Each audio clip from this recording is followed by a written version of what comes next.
تفاصيل النشرة. أهلا بكم. أكد خريجو كلية العلوم وتقنية البحار على تعزيز مساهمتهم لاستغلال الموارد البحرية لمصلحة الشعب وإنجاح برامج التنمية. وأوضح الطلاب الذين تخرجوا في 7 يونيو عن تقديرهم للاستثمار الكبير الذي تقوم به الحكومة في مجال التعليم لبناء شباب متسلح بالعلم والمعرفة، وأن المعرفة والمهن التي اكتسبوها سيكون لها دور كبير لبناء البلاد. وذكر الخريجان دهلك في السهي ورمضان محمد أن الطلاب يتحملون مسؤولية نقل المعرفة التي اكتسبوها إلى الآخرين والعمل بقوة في المهام الوطنية. وأشار محمد أبو بكر وأماني القرماي أنهما نتاج الاستثمار الجاري في الشباب، معربين عن استعدادهما لخدمة الشعب والحكومة بتفاني. وقال السيد أيوب صالح والسيدة عائشة عبدو والأستاذ ميكائيل كبدة من أولياء الأمور أن الأسرة لديها مسؤولية أساسية لتوجيه أبنائها، وسيشجعون أبنائهم للعمل بوفاء وإخلاص. وقد خرجت كلية العلوم وتقنية البحار 148 طالبا في 7 يونيو الحالي بدرجة البكالوريوس والدبلوم.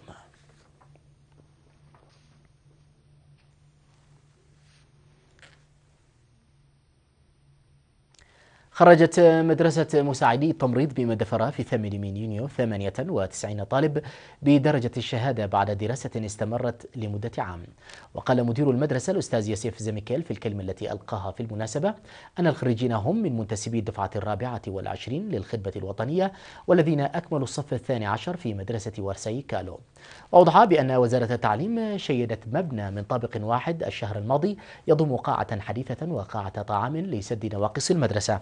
وذكرت منسقة مدارس مساعدي التمريض في الإقاليم الممرضة قدس نبرها عن افتتاح مدارس مساعدي التمريض في الإقليم الجنوبي وشمال البحر الأحمر والجاش بركة والأوسط، وخرجت حتى الآن نحو 3000 طالب. وأوضح المدير العام لتخطيط وتنمية القدرات البشرية في وزارة الصحة السيد يمان هايلة أن المجال الصحي يحتاج إلى الوفاء والحذر لارتباطه بحياة الناس، داعيا الخريجين لخدمة الشعب بتفان وإخلاص. وتعهد ممثل الخريجين لخدمة الشعب والحكومة بتفان داعيا لتمهيد الأرضية لهم لتطوير قدراتهم في المستقبل.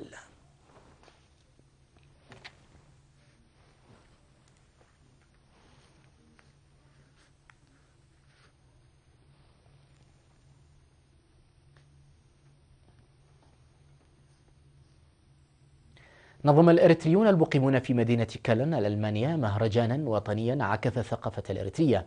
وافلت الأنباء الواردة من هناك بأن تنظيم المهرجان جاء ضمن المهرجان السنوي للجاليات بالمدينة تحت إشراف البلدية. وقد اشتمل الجناح الإريتري على تقديم العديد من الفعاليات والأنشطة الثقافية والتراثية من رقصات ومأكولات وصور تعريفية بثروات البلاد بمشاركة مميزة للشباب والأمهات على نحو خاص. هذا وأشارت اللجنة المنظمة لمهرجان الجاليات بالمدينة إلى الرابط القوي بين المواطن الإريتري وترابه وعاداته، مضيفة بأن مهرجان الجالية الإريترية بمدينة كالن خير دليل على ذلك. هذا وأضافت مشاركة الإريتريين المقيمين في مدينة كالن رونقا خاصا على برامج مهرجان الجالية الإريترية هناك.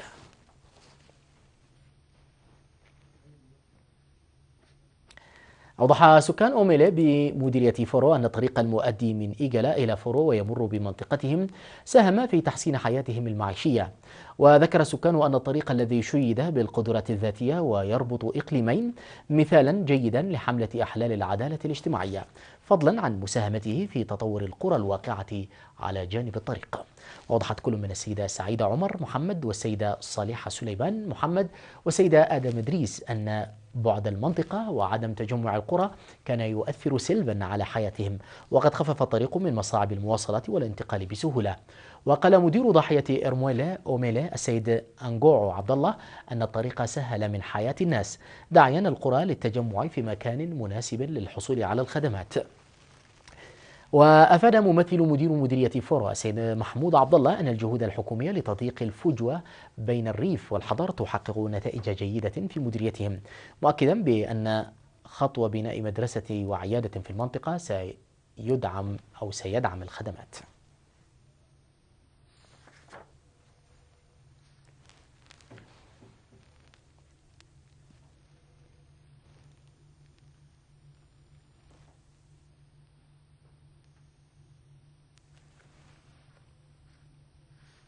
أوضح مسؤول التنمية الاقتصادية في مديرية دقة السيد هنس أب ولدو بأن مؤسسات الخدمات الاجتماعية التي أرسيت في ضاحية جميل تساهم في تجميع القرى المتناثرة في الأنحاء.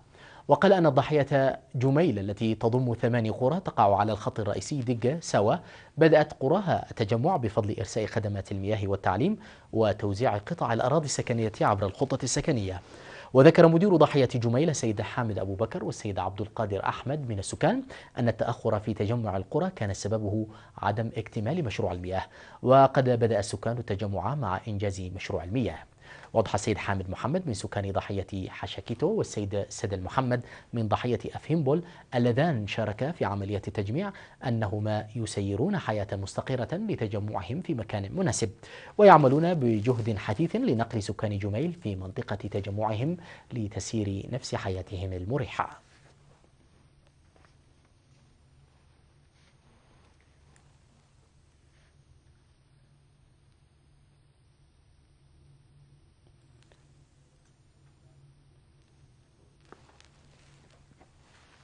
أوضح سكان غونيساغلا بمديرية مولكي أن بناء المدرسة الجديدة ساهم في فتح فرص التعليم للأطفال المحرومين من الدراسة لبعد المدارس.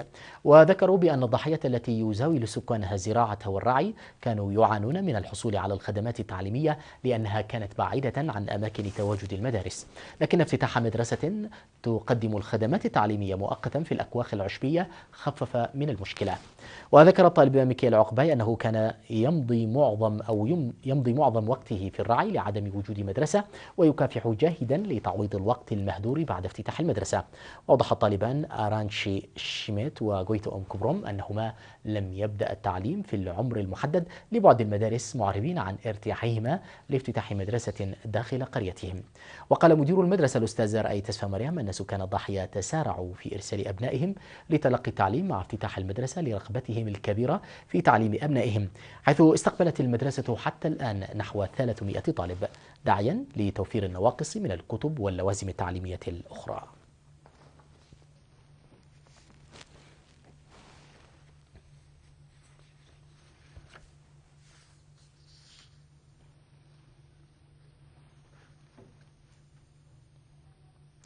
مشاهدينا الأكارم، نتوقف مع فاصل قصير ثم نتابع الأخبار على الصعيد العالمي. ابقوا معنا.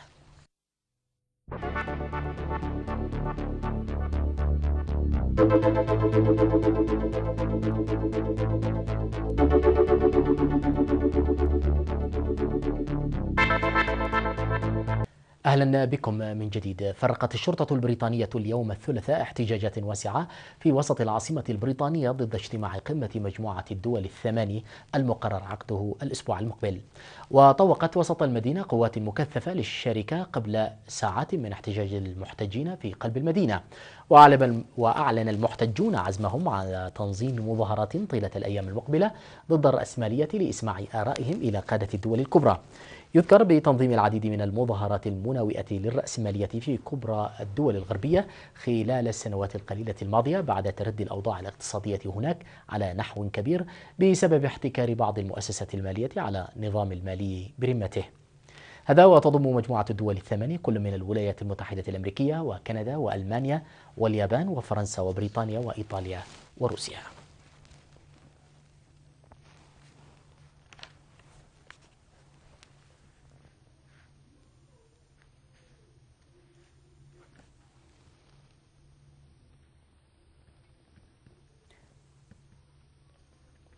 أدى هجوم عنيف يوم أمس الاثنين في مدينة كركوك العراقية إلى مقتل شخصين وإصابة 27 آخرين بجراح متفاوتة. وقالت الشرطة أن الهجوم نجم عن انفجار سيارة مفخخة في حي الأصغر، مما أدى إلى تدمير عدة منازل ومحلات تجارية في الحي. ويعتبر الحادث امتدادا لسلسلة هجمات عنيفة اجتاحت مختلف أنحاء العراق يوم أمس، مخلفة مقتل أكثر من 70 شخصا وإصابة العشرات بجراح مختلفة، وسط ازدياد المخاوف من احتمالية انخراط البلاد في حرب أهلية واسعة. هذا ولم تعلن أي جهة بعد مسؤوليتها عن هجمات يوم أمس التي تنوعت بين انفجارات سيارات مفخخة وتفجير عبوات ناسفة وهجمات انتحارية. يذكر بمقتل 2000 شخص في العراق خلال الشهرين الماضيين بسبب موجة العنف الدموية الراهنة.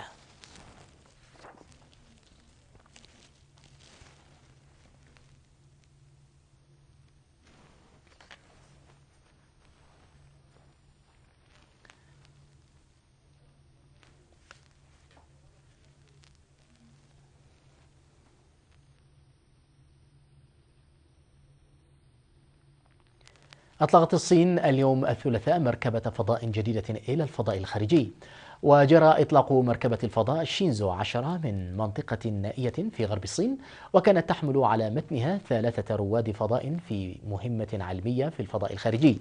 وأفادت وسائل الإعلام الرسمية أن مهمة المركبة ستستغرق 15 يوما من أجل إجراء اختبارات علمية في مسعى لتطوير محطة فضاء مستقبلا. هذا وتعتبر رحلة مركبة شينزو 10 الحالية الأطول في تاريخ الصين منذ انطلاقها لأول مركبة فضاء مأهولة إلى المدار الخارجي للأرض في شهر يونيو من العام الماضي.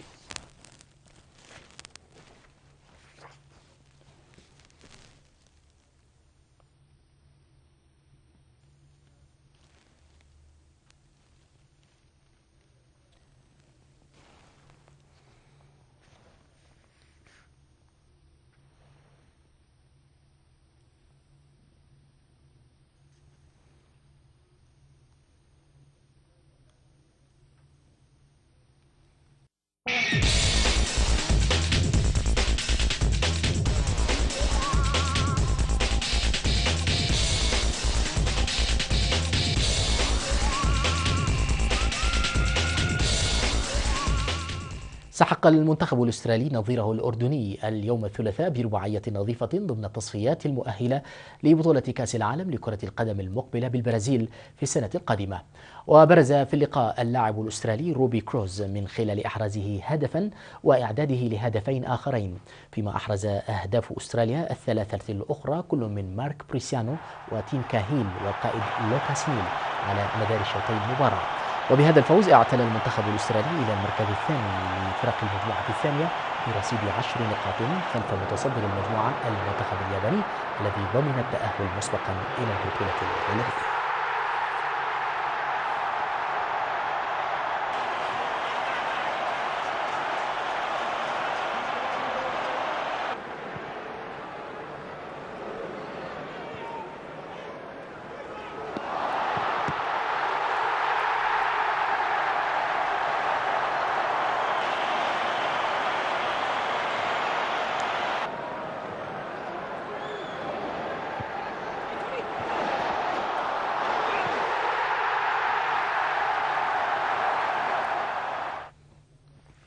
وصل المنتخب الإيطالي لكرة القدم يوم أمس الاثنين إلى البرازيل من أجل المشاركة في بطولة كأس القارات المقبلة المقرر انطلاقتها يوم الجمعة المقبل. ويشارك المنتخب الإيطالي في المنافسة باعتباره وصيف بطولة كأس الأمم الأوروبية الأخيرة خلف أسبانيا. ويقع المنتخب الإيطالي الفائز ببطولة كأس العالم 4 مرات سابقا في المجموعة الأولى من بطولة كأس القارات التي تضم إلى جانبه منتخبات البرازيل والمكسيك واليابان. ومن المتوقع أن يخوض أولى مبارياته يوم السبت المقبل ضد المنتخب المكسيكي على ملعب الماراكانا التاريخي.